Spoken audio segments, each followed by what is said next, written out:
بے شک انسان پر زمانے میں ایک ایسا وقت بھی آ چکا ہے کہ وہ کوئی قابل ذکر چیز نہ تھا۔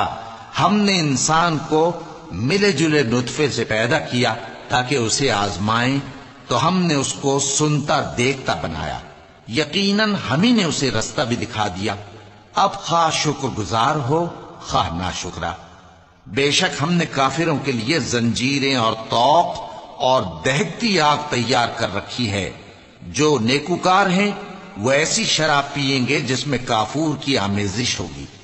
یہ ایک چشمہ ہے جس میں سے اللہ کے بندے پیئیں گے اور اس میں سے چھوٹی چھوٹی نہریں نکال لیں گے۔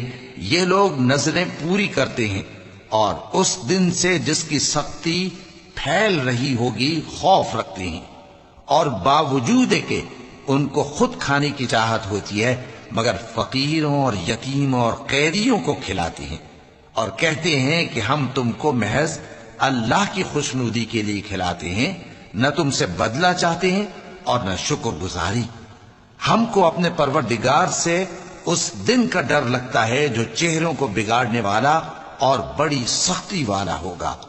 چنانچہ اللہ ان کو اس دن کی سختی سے بچا لے گا اور تازگی اور خوشی عنایت فرمائے گا، اور ان کے صبر کے بدلے ان کو بہشت اور ریشمی لباس عطا کرے گا۔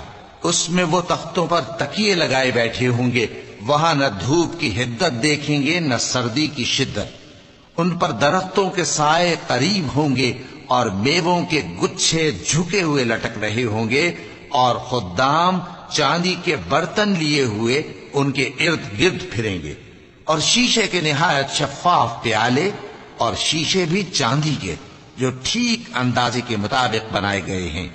اور وہاں ان کو ایسی شراب بھی پلائی جائے گی جس میں ادرک کی آمیزش ہوگی۔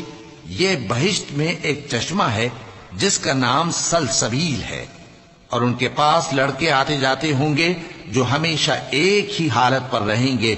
جب تم ان پر نگاہ ڈالو تو خیال کرو کہ بکھرے ہوئے موتی ہیں، اور بہشت میں جہاں آنکھ اٹھاؤ گے کثرت سے نعمت اور عظیم الشان سلطنت دیکھو گے۔